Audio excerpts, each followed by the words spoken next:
So a common problem in cool season lawns, in certain areas of the country, is moss growing in the lawns. Today we're going to go over what causes the moss to grow on the lawn, how to mitigate those things, and if you already have existing moss growing in your lawn, how to kill it and remove it using this liquid moss out.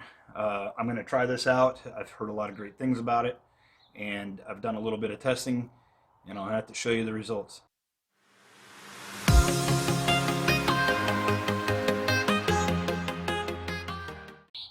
All right, so what contributes to moss growing in the lawn is a number of things. One's excessive watering. You don't want it to be overwatering your lawn too much.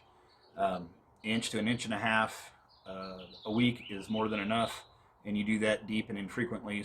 So 2-3 times a week, maybe a half inch of water is really all you need. Now, some parts of the country, like here in the Pacific Northwest, it's constantly raining, so there's not much I can do about that.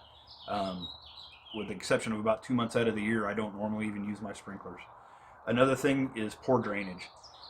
You need to try and mitigate as much of your drainage as you can, either with a French drain or leveling out low-lying areas.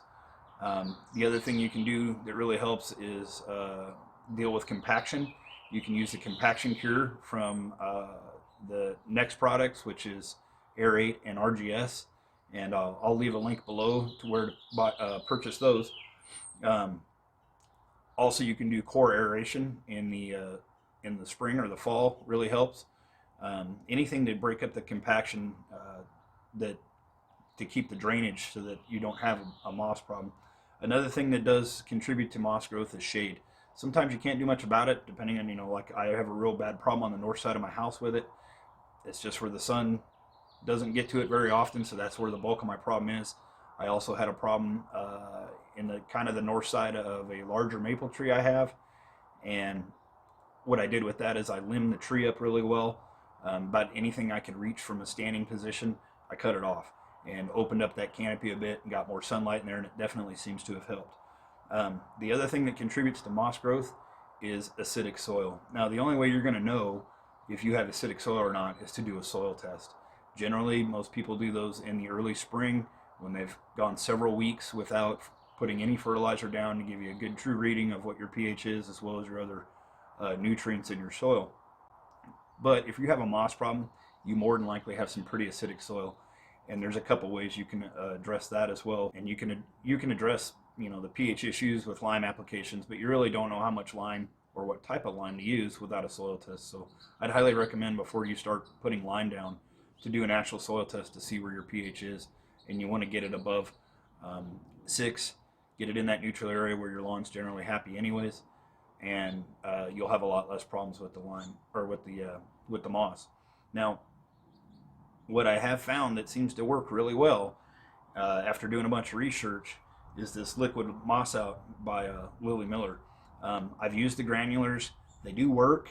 They're not very fast acting, and they don't spread as well. They don't do a great job. Some people have had good success with them. More power to them. I have not. It just doesn't get the coverage that I like. But what you can do is, with this liquid moss out, is target those areas where you have a lot of moss. If your entire lawn has it, you can do the whole thing. But then once that moss is dead, you want to somehow rake it out, either with a hand rake, a dethatching rake, a Sunjoe or a Greenworks dethatcher, or you can even rent a dethatcher from one of your local rental places, and that will definitely help get all that pulled up. When you do that, though, you may end up with some really serious bare spots in your lawn. I know last fall when I did it, I ended up with a lot. So generally you want to kind of time this appropriately if you're going to be using something like a power rake, because it's pretty hard on the lawn. So you want to do it in the active growing season. For moss, the best time to attack it is in the early spring, and then you could overseed any bare spots then. Even though I don't normally recommend overseeding in the spring, you can certainly do it. You can also attack it in the fall. However, in this part of the country, that's when the moss just starts. So usually you want to tackle it in the spring, early spring. But if you don't have a lot, it's not a big deal to hand rake some out and reseed little small spots. It's not a big deal. And I've got some of that going on in the front yard that I'm going to do today. So you want to kill it, let it dry, and then rake it out.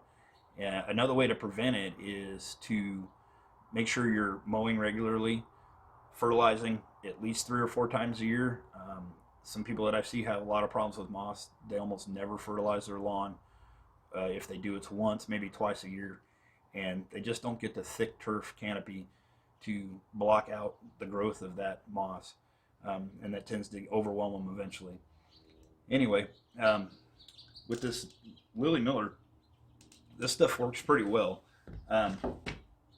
The best way to do this is this little hose-in sprayer bottle. It's a 32-ounce bottle that covers 500 square feet. If you have a bigger issue than that, I would recommend definitely getting the hose-in sprayer.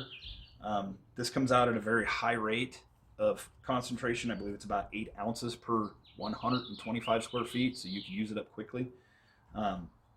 But if you need more than that, they do also sell a refill bottle, so you just keep refilling this and go as you need, get as much as you need. It's far cheaper. I think this was about $10-11 for this one, and then the 1 gallon refills were about $18. So it does get cheaper to just buy the one hose-in sprayer that's calibrated at the rate that you need to have it coming out, and then use the refill bottle. But I did a little bit of testing with this, and let me show you some of these results. They're pretty incredible.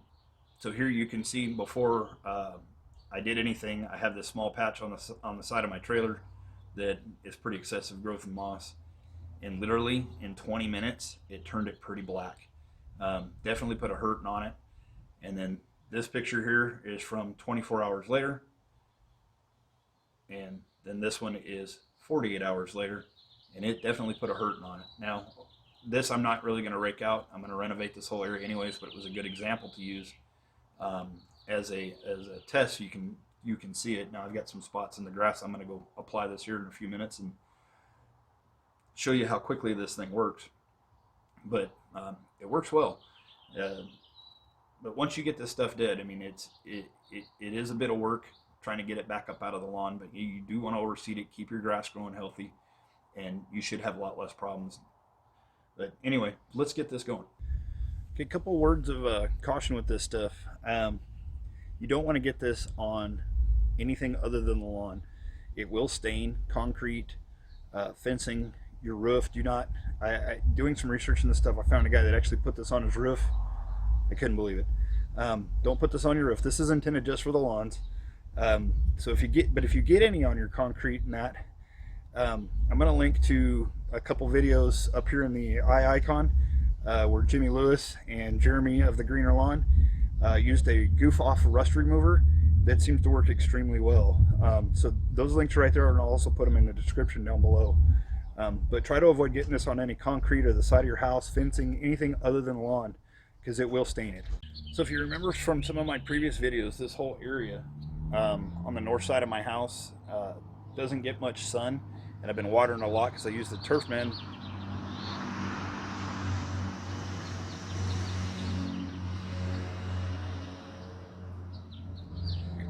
But use the Turfman to reseed this, and there's some thin spots still from where I missed seeding it, and the moss has started to grow in from all the watering I did to try and get it to grow.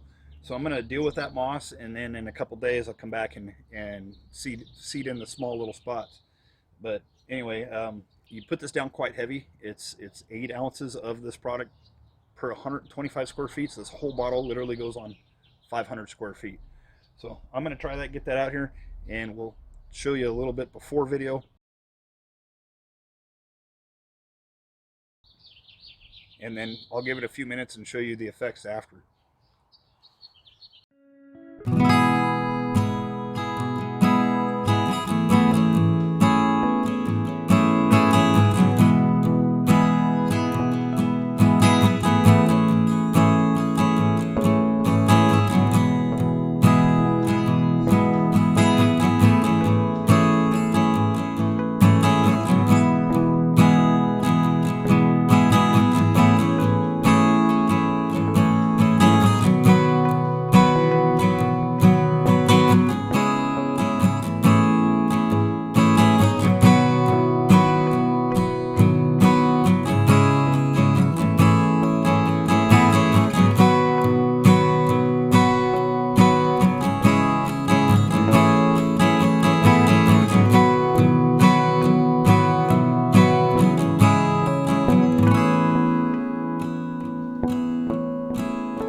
as you can see here, the results are pretty quick. That's literally 5 minutes later.